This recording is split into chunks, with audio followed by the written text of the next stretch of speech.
बिस्मिल्लाहिर्रहमानिर्रहीम, अस्सलाम वालेकुम। सामीन, आज मैं आपको जो लोग पीसी में एजे के पीसी में जैसे कि आपके इल्म में है कि अब इश्तहार आया हुआ है, आजकल उसकी डेट भी है और 2-4 दिन हुए इश्तहार आए हुए को। और इसमें जो है ना वो सैकड़ों असामियाँ तख्लीक की गई हैं, स्पेशली एजुकेशन डिपार्टमेंट में और हेल्थ में। और उसके अलावा भी पोस्टें हैं। आप इश्तहार भी मैं आपको चेक कराता हूँ।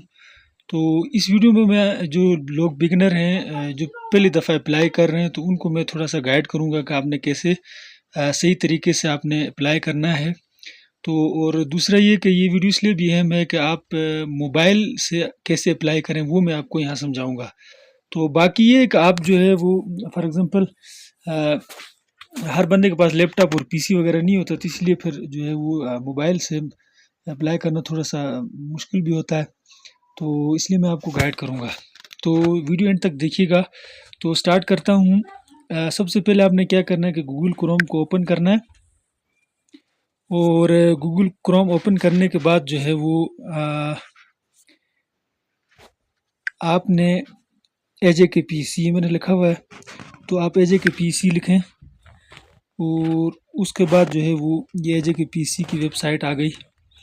और अब यहाँ आप देखें कि ये जो जॉब्स का ऑप्शन है, तो इसमें दो चीज़ें, एक है एडवर्टाइजमेंट और दूसरा है फिल एप्लीकेशन ऑनलाइन। तो यहाँ से भी आप फिल कर सकते हैं और वहीं एडवर्टाइज जो है उसके जो इश्तहार है उसके ऊपर भी ये वाला ऑप्शन मौजूद होता है। तो सबसे पहले थोड़ा सा ये है कि अगर आपने इश्तहार नहीं देखा हुआ तो आप इस इश्तहार पे क्लिक करें, तो एडवर्टाइज आपके सामने खुलेगा, आप इसको ओपन करें।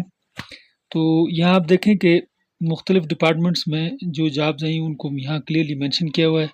तो लेकिन एक चीज़ आपने यहाँ हर हाल में माइंड में रखनी है कि इश्तहार देखने के बाद जो है वो आपको इतना आइडिया हो जाना चाहिए कि आप किस डिपार्टमेंट में अप्लाई कर रहे हैं। फॉर एग्ज़ाम्पल ये जो ऊपर लिखा हुआ है महकमा हायर एजुकेशन, तो अगर आप लेक्चरर वगैरह के लिए अप्लाई कर रहे हैं तो ये इसको सिलेक्ट करेंगे। अगर उसके अलावा अगर एसएसटी की पोस्टों के लिए अप्लाई कर रहे हैं तो फिर आप महकमा डिपार्टमेंट, वहाँ इंग्लिश में आपका फॉर्म में ये ऑप्शन होगा department elementary and secondary education, schools का और एक कॉलेजेस का अलग होगा। और उसके अलावा अगर हेल्थ में किसी पोस्ट पे अप्लाई करना चाह रहे हैं तो वो भी ऑप्शन आपके पास मौजूद होगा। हेल्थ वाला आपने सेलेक्ट करना पड़ेगा ऑप्शन जो है। तो जब आपने इश्तहार अच्छी तरह देख लिया, एलिजिबिलिटी क्राइटेरिया वो सारा आपने देख लिया, तो उसके बाद आप अगर बैक पे जाएँ तो तब भी ठीक है, नहीं तो यहीं ऊपर जो आपका ये छोटा-सा आपको दिख रहा है कि click here to apply online, तो यहाँ भी आप क्लिक करके ऑनलाइन अप्लाई के लिए प्रोसेस कर सकते हैं। तो अब देखें यहाँ 2 चीज़ें हैं। एक तो ये है कि न्यू एप्लीकेशन, अगर आप पहली दफ़ा एप्लीकेशन दे रहे हैं तो वो उसके लिए ये वाला ऑप्शन, उसे प्रोसीड पे क्लिक करेंगे।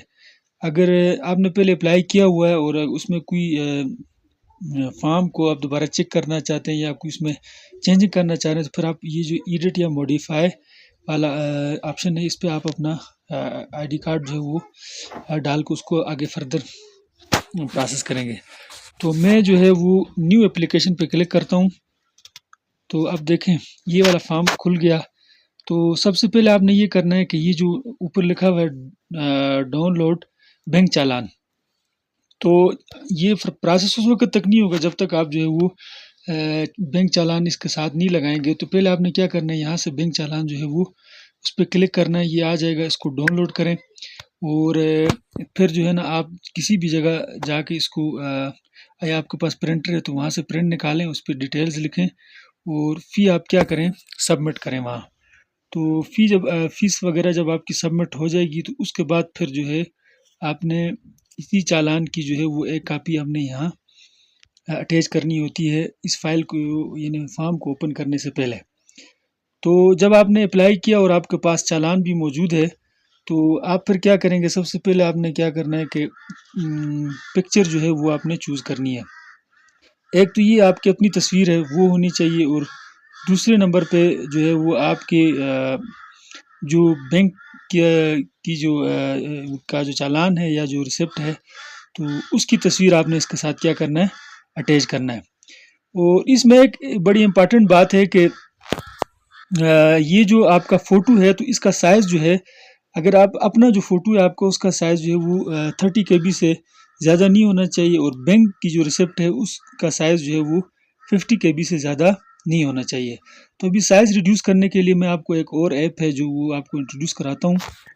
और साइज़ रिड्यूस करने के लिए सबसे बेहतरीन ऐप जो है वो ये वाली ऐप है जो बिल्कुल आखिर कोने में है, क्यू रिड्यूस लाइट वाली ये वाली है। तो आप इसको क्लिक करें और उसके बाद चूज़ फ़ोटो करें और फिर उसके बाद जहाँ आपने वो अपना फ़ोटो रखा हुआ है तो वहाँ से उठा के इसका साइज़ रिड्यूस करें। फॉर एग्ज़ाम्पल ये कैमरा मैन अगर ये वाली पिक्चर है उसकी आपकी वो जो चालान की अगर तस्वीर मेरे पास ये वाली है तो फिर इसको हम साइज़ जो है वो उसका साइज़ जो है कम से कम जो है वो या ज़्यादा से ज़्यादा जो है वो 50 केबी होना चाहिए। तो मैं यहाँ 48 केबी लिख देता हूँ और फिर हम इसको क्या करते हैं कंप्रेस कर देते हैं। तो ये थोड़ा-सा टाइम आपका लेगी अगर फ़ाइल आपकी बड़ी है। अगर फ़ाइल का साइज़ इतना बड़ा नहीं है तो फिर ये फ़ौरन आपका साइज़ आपका रिड्यूस हो जाएगा। तो ये आपको सेम प्रोसेस आपने अपने जो आपका फ़ोटो है जो प्रोफ़ाइल पिक्चर आप लगाएँगे तो उसके साथ भी उसका भी यही प्रोसेस है। लेकिन आपने उसके लिए क्या करना है कि वो उसको जब आप अपलोड करेंगे, फॉर एग्ज़ाम्पल यहाँ से आप चूज़ फ़ोटो करेंगे और मैं बताता हूँ ये फॉर एग्ज़ाम्पल मेरी ये पिक्चर पड़ी है इंस्टाग्राम में, यहाँ से आप उठाएँ और अब इसका ओरिजिनल साइज़ देखें 295 केबी है तो मैं इसको रिड्यूस करता हूँ। तो ज़्यादा से ज़्यादा 30 केबी है तो इसको मैं 28 केबी कर देता हूँ। इसको कंप्रेस कर देते हैं। तो फिर ये अब सेव हो गया। तो ये दोनों चीज़ें अब क्लियर हो गई यहाँ से। तो अब आपने फिर जाना है गूगल पे और जब आपने साइज़ रिड्यूस कर दिया पिक्चर का और जो बैंक की जो रसीद है चालान का तो फिर आप क्या करेंगे? तो अब आपने क्या करना है यहाँ फिर दोबारा आपने वेबसाइट पे आना है। यहाँ ऊपर जो है ना अपना आईडी कार्ड नंबर डालना है और दूसरे नंबर पे क्या करना है आपने चूज़ फाइल पिक्चर आपने चूज़ करनी है और उसके बाद यहाँ सेलेक्ट करके फिर आप डन करें और उसके बाद फिर आप ये जो बैंक रिसिप्ट हो उसको यहाँ से चूज़ करें और जो मैंने साइज़ रिड्यूस किया है फॉर एग्जांपल के तौर पर उसको आप क्या करें डन करें और उसके बाद फिर यहाँ आप क्या करें कि अपना आईडी कार्ड जो है वो उसको पुट करें तो ये वेबसाइट जो है खुल जाएगी। तो अब आप देखें कि आपके जो है वो डेस्कटॉप पे एप्लीकेशन ओपन हो गई है। तो यहाँ आप अप्लाई करें, पूरा फॉर्म आपने फिल करना है, सिलेक्ट डिपार्टमेंट करें फॉर एग्जांपल एजुकेशन स्कूल्स का मैं करता हूँ और फिर उसके बाद पोस्ट कौन सी सिलेक्ट करनी है, secondary school teacher general line B16। तो ये खुद से ऑटो फिल होता रहेगा। तो ये चीज़ें चलती जाएंगी। आपने फिर अपनी डेट ऑफ बर्थ और ये सब चीज़ आपने क्या करना है एजुकेशन वगैरह यहाँ आपका मास्टर किस में और रिज़ल्ट कब अनाउंस हुआ ये सब चीज़ें और टोटल मार्क्स ऑब्टेन मार्क्स अगर CGPA है तो वो भी आप मेंशन करेंगे ज़रूर और टेक्निकल क्वालिफ़िकेशन है तो वो भी आप मेंशन करें अगर जहाँ रिक्वायर है और उसके अलावा प्रोफेशनल जो रिक्वायरमेंट है B.Ed वगैरह की या और कोई इस तरह की M.Ed वगैरह आपके पास डिग्री है उसको भी ज़रूर मेंशन करें और अगर रिटायर हैं किसी फोर्सेस से तो उसकी डेट भी मेंशन करें और अगर कोई बंदा जो है वो डिसेबल है माजूर है तो वो फिर अपनी डिसेबिलिटी वाला जो ऑप्शन है विजुअल है फिज़िकल है या स्पीच बोल नहीं सकता या फिज़िकली लिख नहीं सकता या देख नहीं सकता ब्लाइंड है अंधा है तो वो इसको मेंशन करेगा ताकि PC वाले अगर आप पेपर देने में आपको इशू हो तो बंदा वो दूसरा बंदा आपके लिए वो नॉमिनेट कर देते हैं और अगर आप इफ़ ऑलरेडी इन सर्विस अगर सर्विस में है तो फिर उसी तरह आप यस करेंगे और उसके बाद एक और आपको फॉर्म खुलेगा तो वो फॉर्म जाके आपने बाद में क्या करना है जमा कराना है। तो अब आप क्या करेंगे कि देखें एक तो ये कि अगर आप सर्विस में है तो फिर आप प्रॉपर चैनल के थ्रू अप्लाई करें तो उसमें आपको ये बेनिफिट होगा कि आपकी सर्विस वगैरह इंक्लूड हो जाएगी बाद में अलग से नोटिफिकेशन वगैरह करने नहीं पड़ेंगे। और दूसरी बात ये है कि ये जो आपको आपका डिपार्टमेंटल जो परमिशन लेटर होता है या NOC होती है तो वो आपको सिर्फ इंटरव्यू के दिन जो है वो दिखानी पड़ती है उससे पहले इसकी शायद नहीं बल्कि यकीनन उसकी ज़रूरत नहीं पड़ती यहाँ बस सिर्फ आप अप्लाई करके छोड़ दें तो ये वैसे भी ऑनलाइन है आपने इसके साथ कोई डॉक्यूमेंट नहीं भेजने होते तो सिंपली आप ये सारी चीज़ें फिल करके एड्रेस वगैरह ये सब चीज़ें और उसके बाद आप क्या करें इसको जब चीज़ें क्लियर होंगी फिर उसको सेव के बटन पे क्लिक करेंगे तो आपकी तरफ से क्या हो जाएगा, ये अप्लाई हो गया गोया के। तो और उसके अलावा जो है, अगर फिर बाद में अगर आप कभी जो अगर एडिट करना चाह रहे हैं अपनी जो इन्फॉर्मेशंस हैं उनको दोबारा, तो उसके लिए फिर ये वाला आपके पास जब आप शुरू में खोलेंगे तो वेबसाइट, तो इसमें देखें ये एडिट और मॉडिफाई वाला ऑप्शन है, तो ये अप्लाई करने के बाद ये वाला ऑप्शन आएगा, उसके बाद से पहले नहीं आएगा। तो एक दफ़ा अप्लाई करें फिर भी यानी ड्यू डेट यानी जो डेट है इन डेट उससे पहले जो है वो आप इसको दोबारा जो है वो एडिट करके जो मालूमात अगर उनको मॉडिफाई कर सकते हैं, तो यहाँ आप अपना CNC डालेंगे और आगे प्रोसेस करेंगे तो आपका क्या हो जाएगा, सारा वही वाला फॉर्म दोबारा खुलेगा और जो जहाँ आपने चेंजिंग करनी है तो उसको आप चेंजिंग कर सकते हैं।